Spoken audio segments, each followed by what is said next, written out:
Good afternoon, and welcome back to another episode here on Cam TV.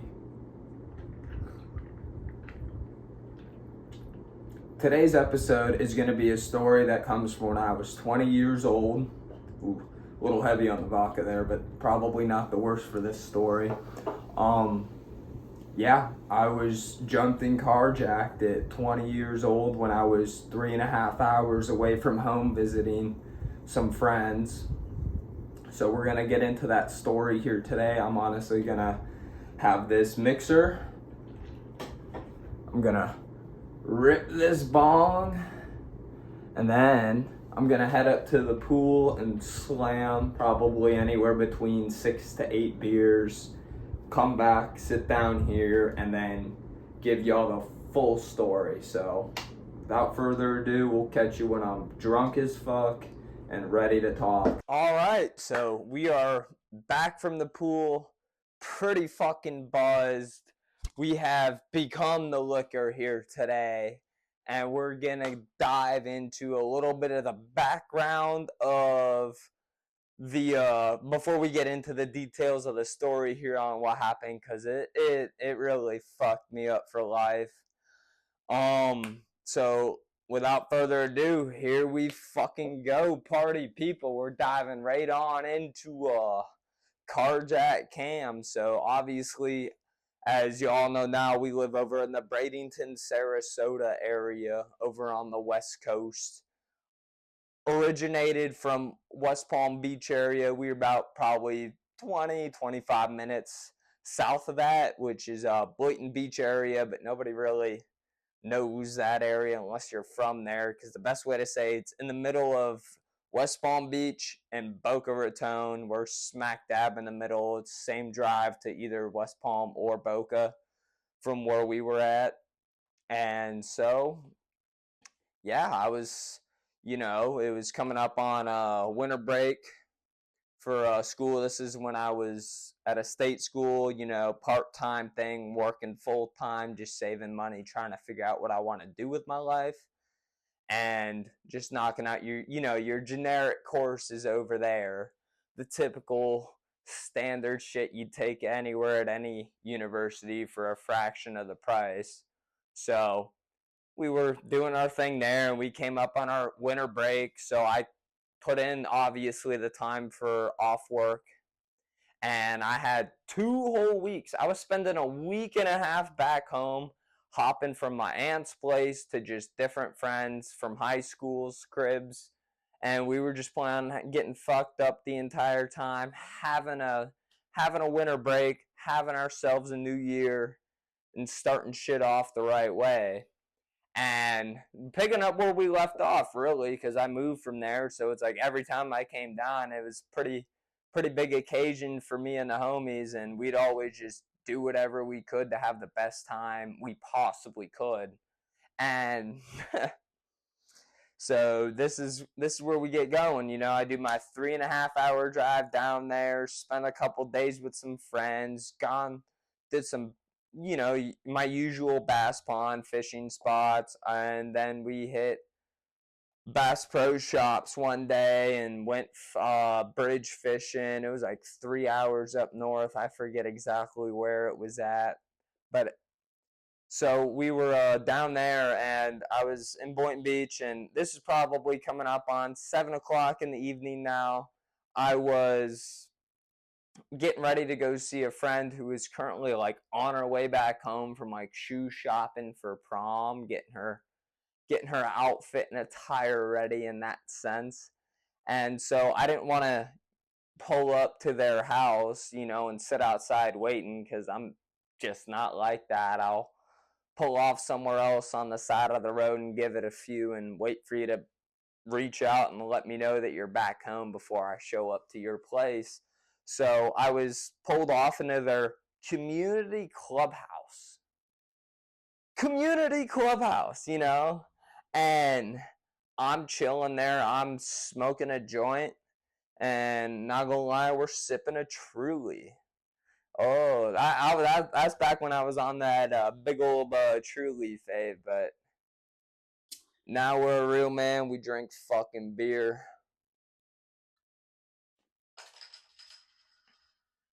And so, yeah, I'm sitting there smoking my joint. I'm rolling up another and just sipping. I'm on the phone with my good friend, Samantha. And her and I are talking, catching up, seeing what the plan is. Because after I was done hanging out with this chick and doing our thing, I was going to head over and hang out with Sam, and we were going to go hit a party that night. And so I'm just sitting there up at the community clubhouse, just chilling, minding my own business, have her on Bluetooth. So it's coming through speakerphone on the car, and I'm just sitting there scrolling through Instagram, toking my joint, fucking vibing out, getting ready for a great ass night after already previously great couple of days, great seeing all my friends again, people I hadn't seen in 2-3 years. So it was great seeing everyone, catching up with everyone, but it's like we were trying to see the rest of my friends here, and well, I was sitting there waiting. Keep in mind, it's probably like 7:50, 8 o'clock at this point. Sitting there, sun's still up. It's like kind of on its way down above the horizon, which is wild for some shit like this to happen in a relatively nice community out up at their clubhouse. So basically, I was, sitting there doing my thing, and then my buddy Justin hits me up. So Justin pulls up 5-10 minutes. Him and I are hanging. Went back to his crib for a minute. I rode with him, and I went and saw his little brother, caught up with them, caught up with the whole fam, really. Everyone's doing well, same old, same old. So he had to get ready for work that night. So he went and brought me back to where the car was at. And I did my thing there for another 5-10 minutes. It's probably like 8:15, 8:20, maybe 8:25 at this point. Sun still, it's not completely dark, but it's not like you can't see anything. So I'm sitting there, right? Justin just pulled off a minute or two ago, keep in mind. So I'm sitting there just locked into the Instagram reels. I'm going through them. And as we are going through them, I hear a tap on the window.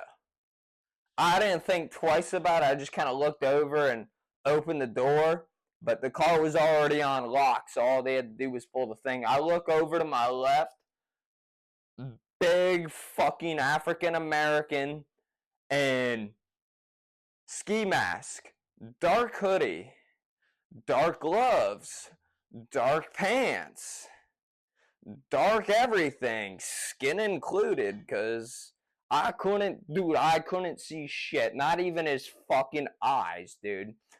And so I open that door. I quickly glance to the right, and then my passenger door flies open. There is another brother there with another handgun. So I got two fucking dudes on each side of my front doors, like driver's side and passenger side. They both have handguns in their hands, and I'm sitting there. You'll see this in the picture. I had on a windbreaker hoodie, so I had two side pockets, kind of right here. So I had my car keys in there, but everything else was just sitting in my middle section cup holders. My phone, wallet, car keys, fucking vape, dab pen, and then the drink I was sipping on. And so we're there. This is happening. This is real. He's like, get the fuck out of the car. Duh. I'm like, dude, you gotta be for real, right? And I'm like, quickly look around. There's nobody else. I'm the only car in this parking lot. And of course, I'm far as fuck from the building with the cameras.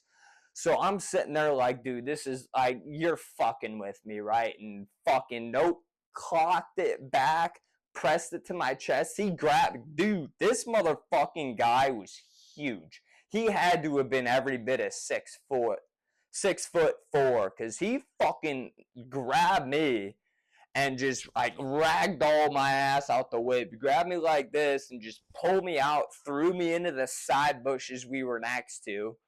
One of the other dude who got in the passenger door was obviously in the car. He was out there looking around for my car keys and to see where those were at. And obviously he couldn't find them because they were in my side pocket. So I'm sitting there freaking the fuck out. He's sitting on top of me in the bushes, like both knees like around my torso area. So like around my arms here, there was a knee there and a knee there. He was full pressed onto me, gun pressed into my chest at this point, like full on, like pressed right into it. And he's like, I'm asking one more fucking time. He's like, where the fuck your keys at? And so I'm sitting there obviously scared as shit, and I know better. I mean, I'm not replaceable. The car is, and everything in it is. So I finally said, I reached in my pocket, said, here's the keys. I'm like, fuck this. I'm so glad, though, they didn't pistol whip me or you know, worse, shoot me or like knock me out or like fuck me up. Like he really just roughed me down for them keys. And so they get in the car and they fucking instantly peel off, just right out the fucking parking spot with it, going hard as hell. I quickly spring up to my feet. I'm running down the middle of the road like this, chasing after the car. They peel around the roundabout, dude, just hauling ass. I'm talking, dude, this is a 35 zone. They had to have hit like 80, 90. They were moving. I mean, rubber was burning. Shit was squealing. It was really fucked up. So I'm running down, trying to flag someone down, and someone comes running out of the plaza because obviously, I mean, how could you not hear that, especially if you were already outside or, you know, going from one of your cars to the shops or the restaurants in that small plaza by the roundabout. I'm out there running, like, screaming like this, help, help, help. And I flagged down one car coming through the roundabout, and still to this day, I genuinely do feel bad for this because this young lady had to have been younger than me, and I was 19 or 20 at the time. I can't exactly remember. So she was younger than me, and I come running up to her car in an absolute fucking panic, like banging on her hood because I was standing in the middle of the roadway. She like cracks her window barely. She's like, "What the fuck are you doing?" I'm like in a complete fucking panic. I'm like, "That's my car that way. That's my car. I just got carjacked, you know?" I'm freaking the fuck out, like, because you could literally see my taillights just going and bend around the corner. I'm like, that's my car. I was like, I just got jumped and robbed at gunpoint. I just spewing it, and she started revving it. She's like, get the fuck out of here. She's like, you're lying. She thought I was trying some, just, she thought I was like an absolute fucking tweaker. I'm like, no, no, no, no. I swear to God, like, that's my fucking car down there. That's all I could say is I was just fucking robbed, and my life was in that trunk though. So I'm out there screaming at this poor chick, and she's like, sorry, I can't help. I'm like, please just call 911. Like, the least you can do is dial that number and be like, hey, I just had someone here, freaking out, and, you know, give them at least that, at least then they'd show up. So, because remember, my phone was in there, my phone and everything was in the car, but I was on the phone with my friend Sam when the shit went down. So she heard it all happen. Obviously, they then ditched my phone out the window. But, so yeah, I was sitting there freaking out, and I still really do feel bad because I probably scared the shit out of that poor girl, but I myself was shitting bricks. And so upon me, like, you know, stopping her and getting all like antsy with her, like, somebody else heard my panic from that parking lot and small plaza and came like running out to the main road. He's like, what the fuck? He's like, are you okay? He's like, is that true? I'm like, yeah. I'm like, can you please call the fucking cops? At this point, it's been 2-3 minutes. They're already long fucking gone, especially the way they were driving. So we were locked in. I was like, dude, just get the cops on the line. So we dialed 911 and threw me the phone, threw him my location, and we were very close to the police station regardless. It was right by my old high school. I was probably 4 or 5 minutes from there. Like, and if you really put the dude, they were showing up in 30 seconds from the time I dialed the number and got on with the operator and said my location. They were showing up from 30 seconds, and they were every goddamn direction. And before I knew it, I had about 15 squad cars there. Must have been a slow night, but either way, I appreciated the response time once I could finally get one. So they all show up, and it was super awkward for me to sit there, and because I was obviously like stoned to the bone, a little bit buzzed, working towards that cross cam username, party people, it's doing my thing since high school here. And so we were a bit nervous in that sense, like worried. And so they pulled up and they're like talking to me. They're like, so what happened? This, and that. And they're like, where were you? I was like, I was right across in the other plaza there in the same fucking roundabout. And I was like, I was just sitting there in my car. I was like, explaining them the whole story, waiting on my friend to get home. She was out shoe shopping for prom. And then, like, she said she'd be home in 10 minutes the latest. So I just pulled off into the community clubhouse because that's better than showing up in their driveway when nobody's home, or even driveway or just parking out front of their house in the street. That's still not how I do things. So I ended up parking there, and these events unfolded. And so I was explaining to him, but dude, this cop, of course it had to be an African American dude I was speaking to. So he's like, anything you can tell me about what had happened and the guys? So I was like, yeah, they were in all black clothing, long sleeves pants, mask, gloves. And then at the end, I go, and skin. He's like, they were African American. I'm like, yeah. So it was, I mean, that whole, he's like, can you tell me anything more? I'm like, no, dude, I couldn't even describe the shooter to you if you had caught them and I was looking at them. They were like, it had to have been like professionally done, because you couldn't, it was just eyes and teeth, man. I swear to God, those were the only things they had like physically visible under all their dark clothing. And yeah, so I gave him that description, kind of weird for me to do. And I was like, yeah, a couple of young African guys. And he's like, dude, you don't gotta be so nice about it. He's like, you just got fucking robbed. I'm like, well, I ain't gonna, I don't know what to do. I'm kind of panicking, freaked out, and a bit scarred. So that all happened.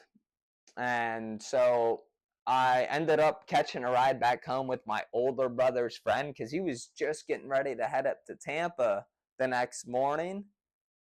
So after I gave the police the report and everything they needed to know, and they started a all points bulletin for the vehicle, statewide, I might add. Yeah, at this point. But so before we get into the rest of the story here, dude, I went down there for a week and a half. I was there maybe 2-3 days before this had happened, and I had 3 rod and reel combos, all of my fishing tackle. So that alone had to have been a 3 to 5K like value. Fucking alone, just fishing gear alone was 3 to 5K. I remember the duffel bag I had in my trunk was $250, and that was packed with like my nicest clothes, pants. You go back home for a week and a half, you got to show up and show out and do it in style if you can. So I brought like kind of like my better clothing with me, more expensive shit to say the least. All of it gone, dude. I probably took a 10K hit on just items in my car. Like value-wise, items in my car, yeah. And then it's like you got to factor in my wallet, credit cards, debit cards, my driver's license, how to buy a new one of those, you know. Any gift cards I had, gone. Fuck, what else would be in the wallet that I lost? Oh, what was like, yeah, they took my vapes, pens, pods, cartridges, batteries, juice bottles, all my clothing, socks, shoes, underwear, hats. Dude, I had this one hat from my grandma and grandpa. They bought me, and since they had both already been deceased, like, it was the coolest hat I ever seen in my life. Still to this day is, and I can't find it anywhere. I bought it one year at the Indians team shop, dude. Wore that hat. I bought it 4 sizes too big. You'd see like big old gaps on my head. But I love that hat so much. I lost that hat. I lost my 2016 Cleveland Cavaliers championship hat. You know, it's just like on top of like the actual value of these items, I had quite a few items that packed a lot of sentimental value to me, especially because like those were some of the last things I had received from my grandparents, and just, yeah, the sentimental value made it worth a hell of a lot more than that. So this all happened. I catch a ride back home and spend the rest of the week I had left off of work just in bed, depressed as fuck. I can't sleep. I'm fucking just freaking out constantly. um you know, it's like every time I like close my eyes, it's like a different scenario of how I could have responded to that situation would come up and happen. And it pissed me off a lot because everyone's like, oh yeah, if I had a gun I would have just shot him. I'm like, first of all, they already, I'm like, the ninja, you heard it. You heard it. Knocked on my window, Glock already out, both sides. So even if it's in your glove compartment or dashboard, the second you reach for it, you're fucking cooked. We went through, I've had a dream on every scenario possible. Nightmares for life, I'm telling you. I can't escape this no matter what kind of self-medicating I do, no matter how much fucking alcohol I did. This shit's just scarred and engraved into the back of my brain. It's fucked up. It definitely is. It definitely has a role in the character and the person I am today. Definitely does. Most certainly. If you want to argue that, go ahead. That is character development at its finest. So, we were there, whatever. We're doing our thing. So yeah, that character development really took an effect on me, because those, like I said, week and a half I still had left of my break and time off work, which was also paid time off. I spent those days in bed, in my room, didn't do anything, fucking tried to sleep, I'd wake up fucking panicked in a nightmare. Yeah, it really limited me and had me struggling. I was in a very fucked up place, mentally, physically. Just I couldn't do it anymore, you know. And then I was isolated from all my friends now because I was back home. I didn't know anyone in the area. So just nothing was kind of adding up or really going my way at this point. So I was back in school doing my usual thing around the Bradenton area, just kind of living life that way.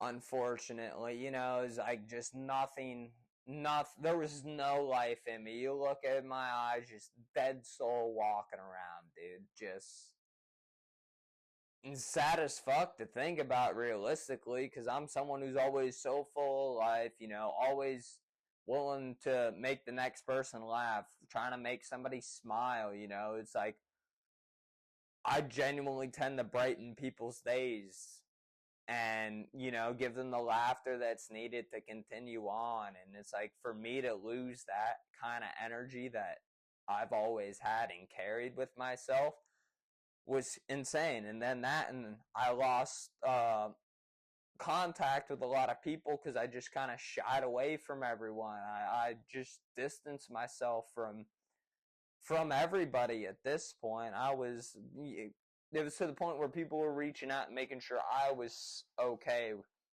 and handling things the right way because they knew I was just alone by myself, but they never really knew the full gist of what happened and how I was treating myself. They just knew what I told them, really. So I'd be sitting there drinking. I'd go through a handle of Tito's every 2-3 days.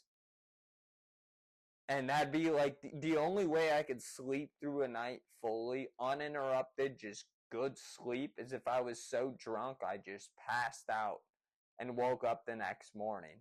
And then I'd do it all over again. This went on for, gotta say, a couple of months. And, I tried doing everything. I'd, drink, I'd smoke, I'd try to go to work and keep my mind off things, and just every little thing reminded me and brought that memory back and brought those scenarios back that I had dreamed of, because I went through every single one of them, man. Every single possible scenario I had a dream about. And I gotta tell you, in about 85% of them, it ended up with me getting shot or killed and me waking up just patting myself down, making sure I'm still alive and breathing and okay, and then it finally hits that, oh, that was just a dream. That shit still happens. I still cannot sleep at night. And so either way, life kind of continued on for a couple of weeks, and this was right before I moved down and transferred from the state school down here to Florida Gulf Coast University. And that was huge for me. I get moved down here. I have my summer roommates, and all of a sudden, up out of nowhere, this is probably 2.5, 3 weeks after the event. So I moved down like 2.5 weeks to school afterwards. Summer term. I wanted to learn the campus, learn the area, figure out, the way of things before it got overly crowded with students everywhere. And so, just wanting that knowledge, I went and did a summer term down here before, my first fall. And while doing that, we had fuck, man. Oh my God. This is a bad blank out. Oh, yeah. So I'm out one night with my roommates for that summer. We're just casual night out, just sitting up at the bar.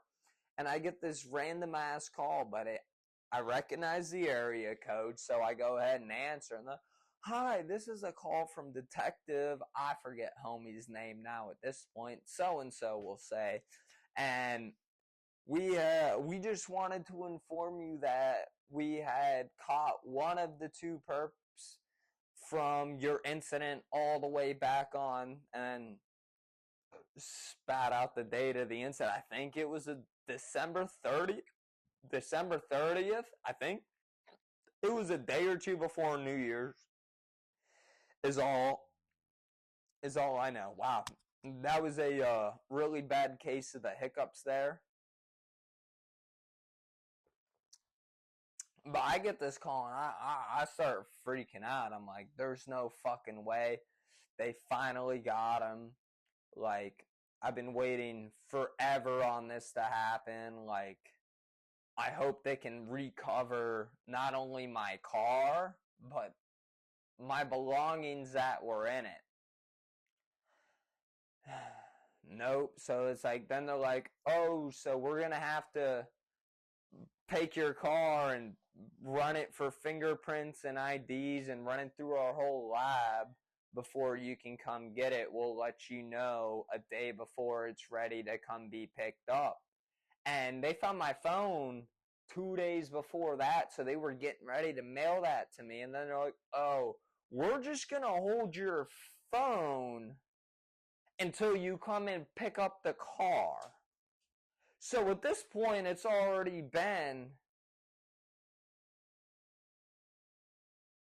2.5, almost 3 weeks without a phone since they ditched it out the window, and that had to be sent to a lab for prints. And once that was out and ready, they about damn near found the car. So they're like, you can come pick this up as one full package.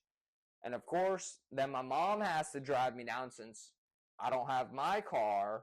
So she's got to take a day out of her life to drive me 3.5 hours down to the Palm Beach County Sheriff's Station to pick up my car. And fucking hell, let me tell you, this next part, you're going to want to drink for. It's fucking vile.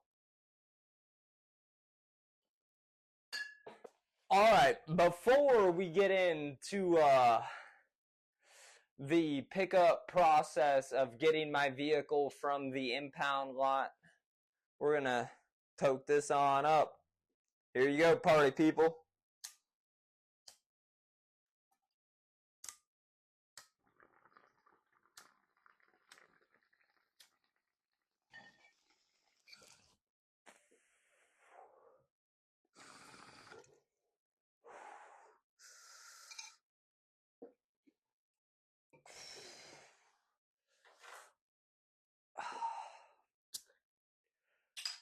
So, we pull up to the impound lot. We speak to the security guard, you know, he's behind the electric fence gate, whatever the fuck you want to call it. And we're like, oh, we're here to pick up this vehicle. Here's the VIN number. And he's like, and we're like, here's the spare key. Because, you know, everybody forgets that part. I had to go to my spare key because they had the original, because I fucking handed it to them after they put a gun in my fucking chest and clocked it back. And, well, yeah, I took the safety off. So, motherfucker. Just everything's not going right. The fucking blind fell off. The fucking CCTV turned off, and I forgot to have it on for the first 20 minutes of this fucking video. So anyways, I hand my keys to the guy. He comes walking on around, or driving on around and through the gate with the car. My mom and I are standing there. We got heavy-duty gloves on and several heavy-duty trash bags with us because we really just don't know what the fuck to expect. And yeah, he comes pulling up in the car, and as he's driving up, dude, he's still a solid 10-15 feet away from us, and you can just smell the weed, dude. That car was loud as shit. And so he pulls up, he hops on out. He's like, you guys stay here, take however long you need. And so it's like immediately I hop in the car, I start taking a look around and just notice right off the rip, there are several items in the car that are not mine. So we immediately get a separate trash bag with our already gloves, you know, latex gloves on our hands. And we start putting everything that isn't mine or that I don't recognize as being mine into the garbage bag so they can take all of that shit and go ahead and scan it. So we're going to get into a little bit here on what we discovered in the car, and yeah, dude, it was a leased vehicle, thank fuck, because if I owned it, I would have sold it right after that. All right, so yeah, diving on into the impound lot, we had the officer who was watching the lot drive the car up and around. He got out, and we got in there. We got straight to work. And immediately, sitting on the passenger driver's seat was another set of car keys. I noticed immediately belonging to it was a mini SUV. I want to say it was a Nissan. It was a little 4-door SUV Nissan. Car keys found in my driver passenger seat. So we ended up turning that back in. They scanned that real quick and ran it back. That was a car that was stolen 2 days before my car was stolen and jacked from me. So odds are that dude wasn't finding his whip anytime soon. I was lucky enough to get mine. It was in good condition, out exterior wise. Interior wise was a complete fucking shit show.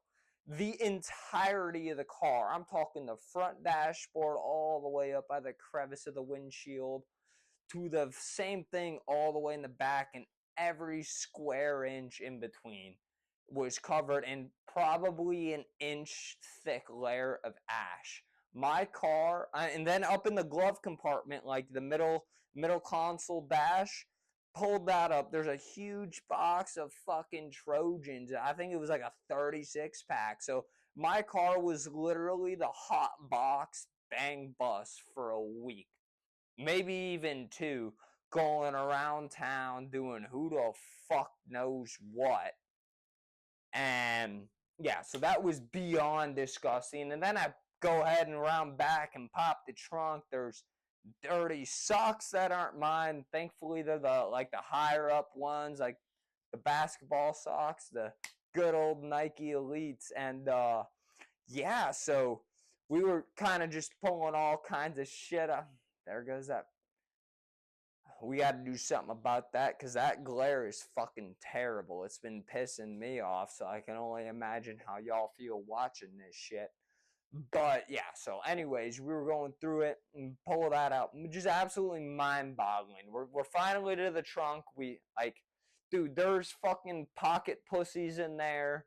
There's just condoms. I had the big box of condoms, couple of used ones. Just ash scattered, seats covered, dashboard covered, fucking floor covered. Every square inch of that vehicle just soaked in ash, and it just reeked of weed, dude. I'm one to like love that smell, but dude, that was way too fucking strong. Like, it was, oh my god, you got in there and your fucking head just hurt.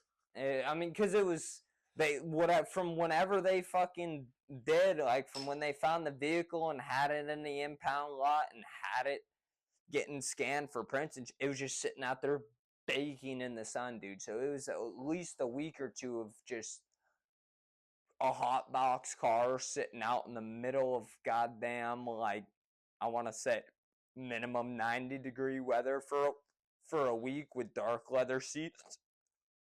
Yeah, that bitch was woo, excuse me. Oh, that bitch was cooking.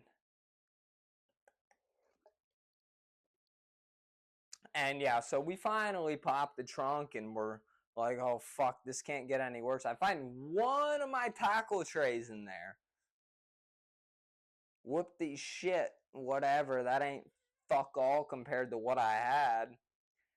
I find a black Nike Elite sock. Wasn't mine. It was the all black ones. It wasn't the Elite. My fault on that. It wasn't the Elite. It was just the all black, just tall Nike sock. So I threw that in the bag to give to evidence and to fingerprint and scan. And, you know, did that and fucking. The next item we found in the trunk was a big black double-sided dildo. Emphasis on the fucking hot box bang bus for a week, dude. I mean, the shit that went on in there and the fucking stuff I found in the car, dude, just raises so many questions. I wanted to set the whole fucking car on fire and start over, but couldn't do that. So I ended up taking some of them extra garbage bags we had and made a little full body suit so I could sit in the car and drive it, put on a fresh pair of gloves, and then we drove on down to the local car wash and got a full interior, exterior wax, scrub, fucking whatever their maximum package was for a car wash, especially on the interior end. Yeah, we just went ahead and got that. And you still got in the car and it just reeked of pot. It was incredible. I mean, usually I'm one all for it, considering I'd never mind on that. We're nah, almost caught myself lacking there. That's the problem with doing this shit so drunk all the time. Just bound to slip up. That's why we can't live stream it. But anyways, we're back to the main point here. We were getting to the car wash. It still reeked even after the deepest interior clean, but at least it was like functional to sit in, you know, like all the windows were tagged up. Dude, there was no license plate on the car. It was, I mean, the exterior was good. They're like, it was impressive though, because usually at this point they're like, yeah, you know, a lot of these cars just get put right onto a cargo boat and shipped off elsewhere out of Miami or other spots close to us. Or they're just crime cars. They'll take them, run up, do a bunch of fucking robberies and other shit, and then ditch the car and go get a new one. Or they'll take it and sell it for scraps. So thankfully I didn't have that happen to me. Unfortunately, I did have them take the car and do a bunch of fucking hood rat Haitian shit in the time they had it. And so yeah, so we get the car back from the impound lot, we drive it home, whatever. Not a thought in the world about it, you know, I'm still having my same issues. I'm still drinking way too fucking much, especially for not even being 21. And then I'm just smoking. I was smoking probably 5 to 6 joints a day at this point. Like every chance I could escape out and smoke one, I already had one rolled up for the occasion. So we were locked in, definitely dialed in, but all for the wrong thing. So we ended up taking this, you know, time off, trying to better myself, trying to pull myself out of this huge mental slump we found ourselves in. You know, there was no way really out of it. The nights I didn't get fucked up were the nights I was up all night tossing and turning and reliving that same fucking dream all over again.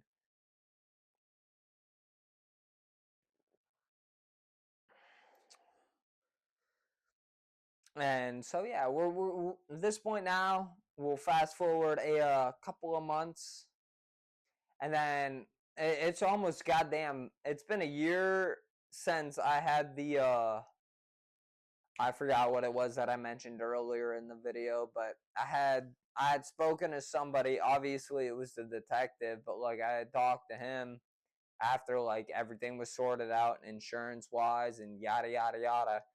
Figured all the bullshit out, and I thought it was quite over with, honestly, because if they didn't catch him yet at this point, I really thought they were never going to, especially because they had other unfound car keys found in my vehicle of a vehicle that was stolen days prior to mine. So these guys were, it obviously wasn't their first time doing this, and they were obviously somewhat professional at carjackings, because shit was damn near untraceable. But this is where we got them, ladies and gentlemen. This is after, you know, the year I moved down here, got comfortable. I had the call that they, you know, found the car and shit. Insane, amazing, great. And then a couple weeks later, I turn in all that stuff to the evidence in the print lab and this and that. And then from there was another couple months. I reached out to the detective again just to make sure they're still, like, you know, actively working on my case. Still nothing yet, you know, they're doing everything they can, you know. I was like, well, what about the huge, because like in the bag it was like I found an empty vape, I found a empty THC cartridge, like all that. You put your mouth on it, dude, that's straight DNA.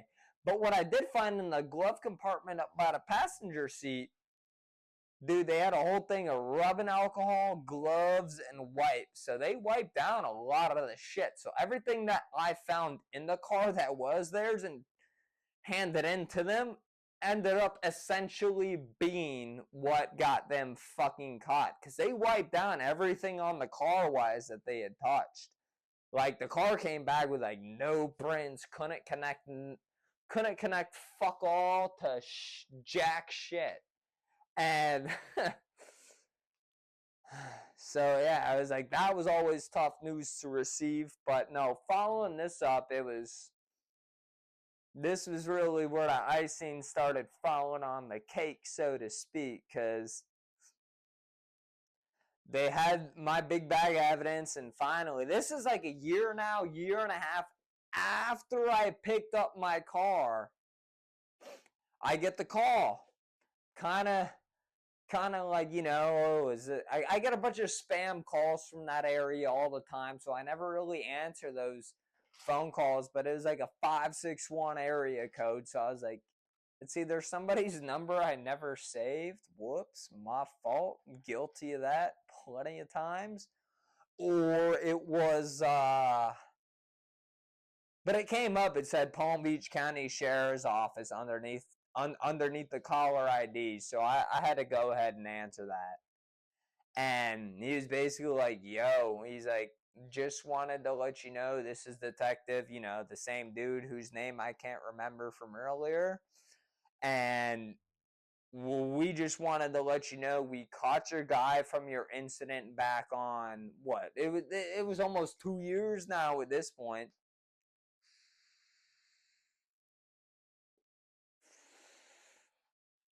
And yeah, those 2 years since the event happened, I already rebought everything. I worked my ass off. Like, I was putting in 60 to 75-hour weeks at work. And I worked at a store that was only open 6 days a week. So I was really putting them hours in, and it was really just to buy back everything I lost, like the rods, the reels, the fishing. I've had from my entire closet and entire like shoes, socks, clothes, underwear, shirts, jackets, hoodies, windbreakers, hats. I have like 6 different hats. I'm a big hat guy. I got the worst colic, so big hat guy. But yeah, all of that combined with the fishing gear, and then I had all the drinks, and I had all my weed, and I had all my nicotine, and I had all my juice bottles, pods, and then I had a bunch of dude, that shit adds up so fucking fast, and just all of it gone. Gone. So I finally get this call, and he's like, I really thought this was a prank. I was ecstatic. I was screaming. I was like, no fucking way. I'm like, you're not fucking with me. I'm like, I pulled out the card while I still had it at them. I'm like, this really, detective? And like I said, can't remember homie's name, but this really detective so-and-so. And he's like, yeah. He's like, we got one of your guys described from your incident, and he was we got a match on the fingerprints from the sock that I pulled out of the trunk and put in the bag for them to go run DNA on there. They found the hair in there, and they found some other bodily fluids that matched with this guy. So upon finding all this out, he's like, yeah, we'll email you some information and yada yada yada. So I get emailed all this information. I look this ninja up, and dude lives 5 minutes from where I used to. Just Haitian. Haitian. And kid is 6 months younger than me. I was 20 at the time, so he had to have been 19 and a half, maybe 20. And the fucked up and really sad part about dude had 3 other charges already pending.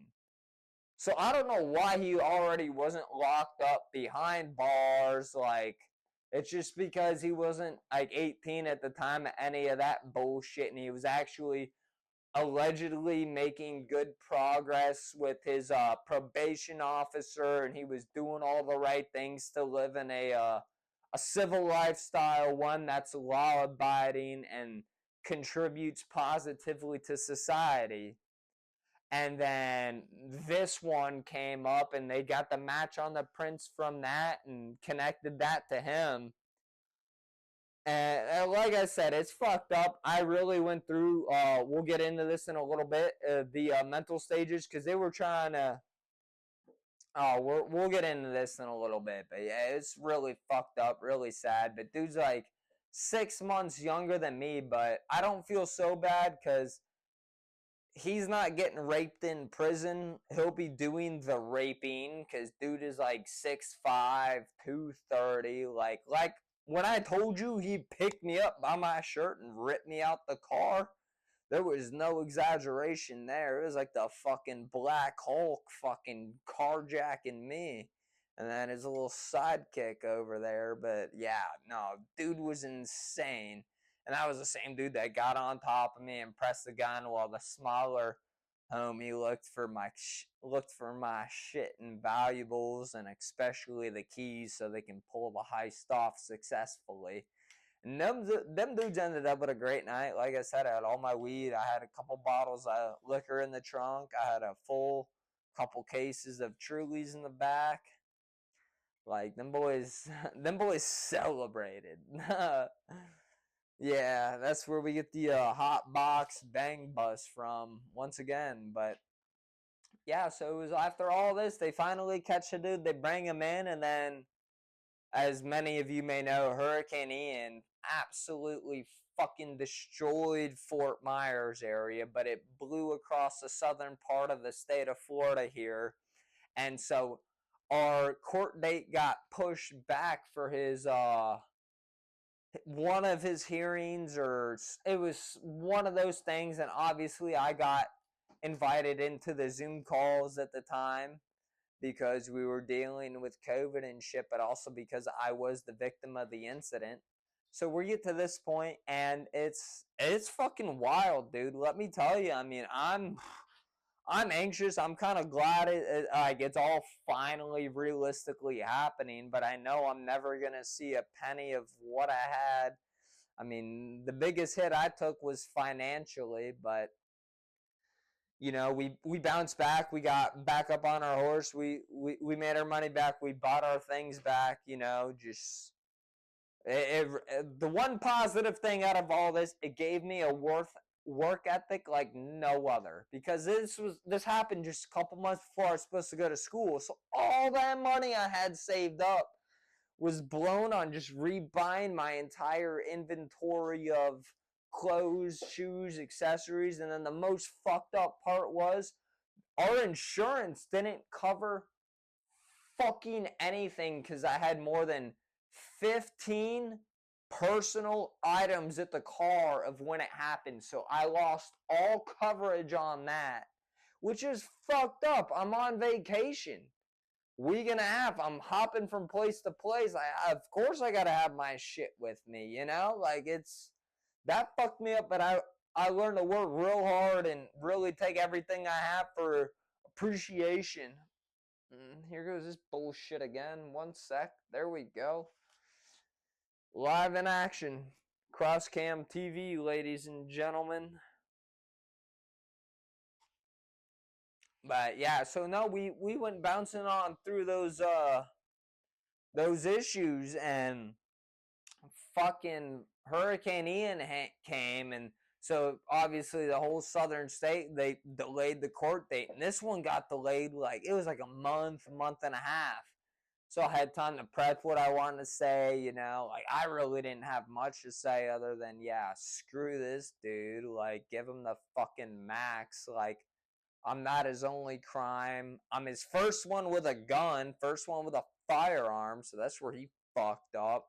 And that's where he also got screwed, because they're like, yeah, you're a minor with a rough past, dude. You're gonna go hang with the big dogs now. But he's all, like I said, huge motherfucker, dude. He's not getting raped in there. That dog is doing the raping. Like, he's huge.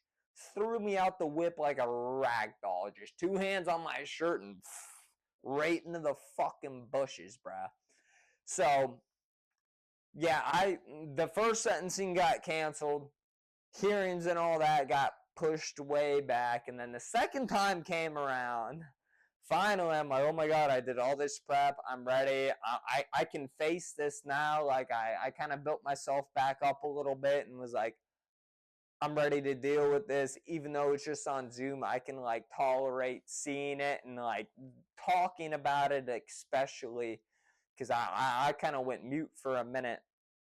And being able to talk about that was huge. But yeah, we get logged in, and the sentencing got canceled for the first hurricane, Hurricane Ian. And there was a tropical storm. I forget the name of this one, but it came way more up the East Coast. I don't really even think it affected or touched the West Coast where I'm at, but because he's down there in West Palm Beach, it got canceled again. So it got pushed back like another month and a half on, the court date, which kind of sucks because that counts as his time served because he's still in the county prison. But so we ended up getting in. The judge was awesome.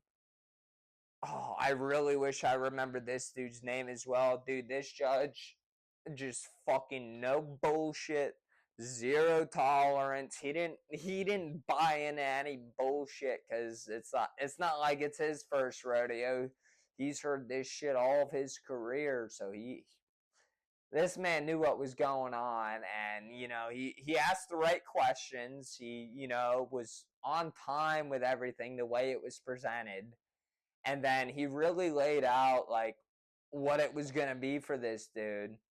And then I ended up hopping on a separate Zoom call afterwards with them and got to discuss the terms of the probation, because they're like, really, it's up to you, the victim, because they're like, he had such a good trail in jail before, and then he was out, and then he like got off his probation he was on such a right path, like he'd never hurt anybody or do anything. And then he goes out and fucking jumps me and carjacks me at fucking gunpoint. So I tell them to just stick all that shit, tuck it right on up their ass once their head's pulled out of it. And I'm like, look, the probation was this. It was either 1 year probation, 5 years in jail. It was 4 years in jail, 2 years probation, and then same thing, vice versa. When you got to 1 year in jail, it was 5 years probation. But here's the main catch. I basically got to lay out all of his rules because I was there. I'm like, look, this dude's got a past record. Like, he's not no friendly guy. So obviously for this incident, for me, and the gun aspect, like, he's got to be locked up. So I got him in there on a minimum. He's in there for minimum of 2 years. He'll get out. He'll have 4 years of probation, and in that time, I'm supposed to get paid $1,000 every year in retribution for the items I lost, which still aren't shit. Which still isn't shit compared to like the value of it then, and like of just the item itself in general, and the amount I truly lost. Because like even when I got the car back, I had to go buy new tires because they wore the fuck out of my tread. So that was $600, like had to go get all maintenance and just the car tuned and problems fixed because they drove the shit out of it. They drove it like a bunch of criminals. Go fucking figure. They're a bunch of criminals. So, yeah, I tried dealing with that, and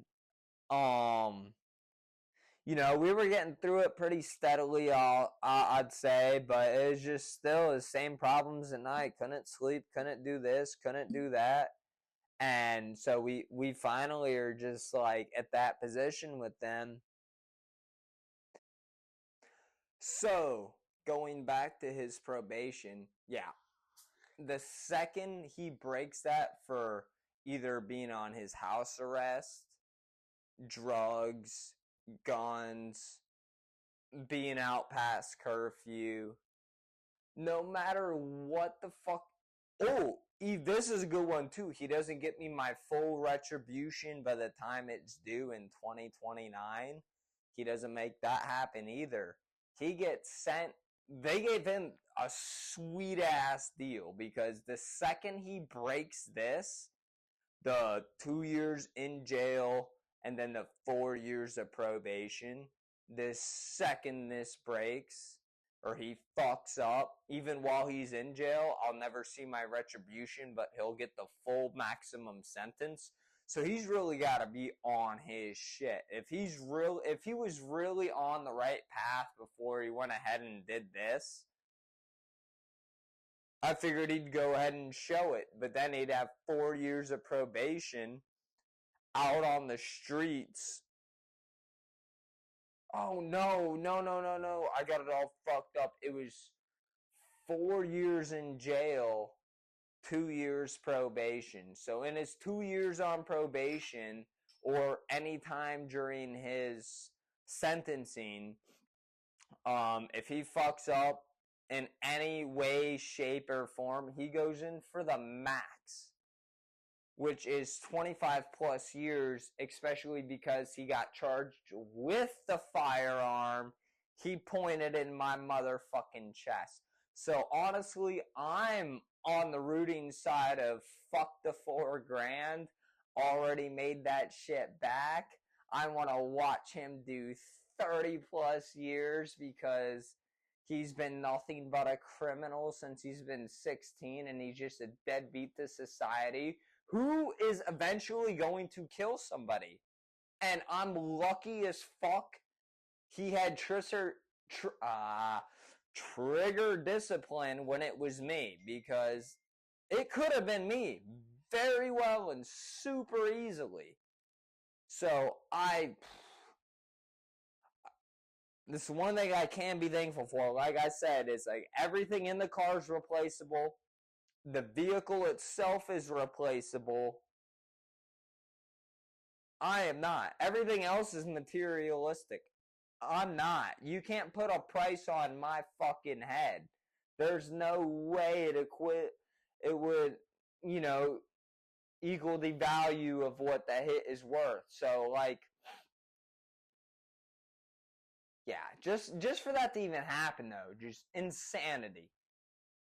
So we get through the process. He ends up getting booked, and I just went through the terms of his probation. So I'm looking forward to the year 2029 to either getting $4,000 or watching this dude go back to prison for another 25 plus years doing the max because he did a armed robbery with a firearm and already has a pretty lengthy criminal history for being 19 and a half years or so old of age.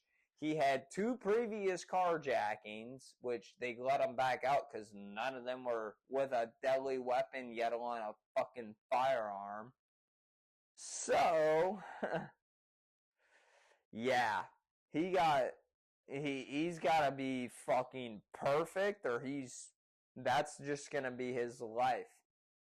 It's no in between. I mean, realistically, I even told the judge while we were on the Zoom call, I'm like, I'd love to see this dude do 4 years, come out, do the right thing, be positive about it for 2 years, take care of the responsibilities he's got to take care of before he can really go on his way and become a free man again. But if he doesn't learn his lesson, that motherfucker should stay in there forever. That dude, with the record he's got at the age he's at, he doesn't fear his own life. So what does that make you think about somebody else's? He'll kill somebody for no goddamn reason if he doesn't stay behind bars. So that's kind of how that all came crashing down and ended.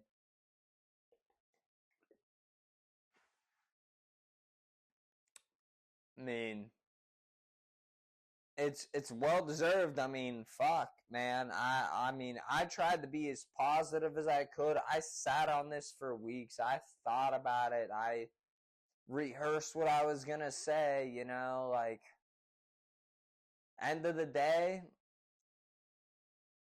actions speak louder than words. So you should really let like your action and your time in there speak for it, and then represent that in the 2 years of the probation you have, and then entirely become a free man again. Serve your time, no longer be looked at that way, and really go on to do your thing, but live your life, really. But fuck, this dude screwed mine up so bad. To this day, I still can't sleep through a full night. I'm up several times a night, tossing and turning. I got nightmares. And really, this is just a fraction of the problems I got. Like, yeah, shit ain't sweet being cross cam over here, but you know what? We live each day, and now I'm thankful I'm here each day. That really puts stuff into perspective. Made me take a different approach on life and live a bit more kind of on edge too, because I had this nickname for a while, cross cam, because just every time I'd be out with friends, I'd be cross faded. So I'd be heading out with them. They'd obviously I'd get cross fade, and cross cam came to be. So this is how we got here. This is how we got the nickname. But I'm a big alliteration dude, so everything I do's gotta rhyme. I'm a big matching guy. Like, colors gotta match, like fits gotta match. I'm super weird about shit like that. Not entirely too sure why or what caused that with me. But just know we like to have a good time, dwell on the past, or, like, try and forget about the past and just worry on being a better person in the future. Thankful for each day we have. I live each day like it's my last. You guys will find out soon enough. We fucking party hardy, because this wasn't my first time almost meeting the fucking Grim Reaper here. He's come my way a few times. That's going to be another episode here as well. It's going to be Can't Kill Cam, otherwise known as Cockroach Cam, to fit the CCTV vibe, just because no matter what you do, can't get rid of me. I'll always be here, man. I'll always be having a good time. I'll be drinking. I'll be lifting other people's spirits. I'll be making others forget about their past and hardship to overcome my own here. So, I mean, if any of this shit's relatable, though, feel free to drop a comment. If you really did like this video and podcast, I know it's the longest one I've done yet, so if you've made it this far, I really appreciate your dedication to the channel, and for really just hearing me out, because I know it was quite a bit of a wild story there. But we're at that point. Don't forget to comment, like, and subscribe to the channel here. I was going to say comment and like on the video and sub to the channel. Also, if you're really feeling it, or you could just be as drunk as me at this point, dude. I don't, Case Race, never heard of her. Feel free to share the video, or even turn on them post notifications so you can always stay up to date here with what Cross Cam has got going on, or what he's sipping on, or even what we're toking on. But we're gonna say this is a story for now. We could come out with a part 2 later. I don't really know. I'll have to go back and watch this to know for sure. Like I said, we're pretty fucked up right now, but it's the only way you'll get this story out of me, and the only way I'll really talk about it is if I'm feeling like it. So, you guys caught me on a good one today. Stay tuned for the big podcast next week, and then, as always, tune in for our daily shorts. Today, we saved the turtle. Cheers, party people. CCTV, blacking out, baby.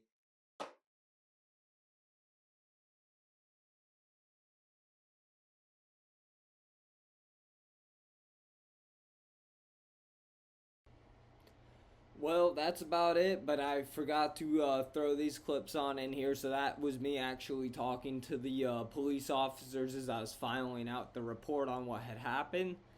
And then following that, we have the image of the community clubhouse center in which the incident occurred. And then here you have a bunch of pictures of me year to date, 1 year later, same time, same day, same car, posted up, flicked up like an absolute fucking pimp. Flexing on him that I'm out of jail, right back where I was, and he's still rotting behind bars, baby. Anyways, that'll do it for this episode. Thank you, everyone, for tuning in. And yeah, we'll catch you on the next week's episode here on CrossCam TV.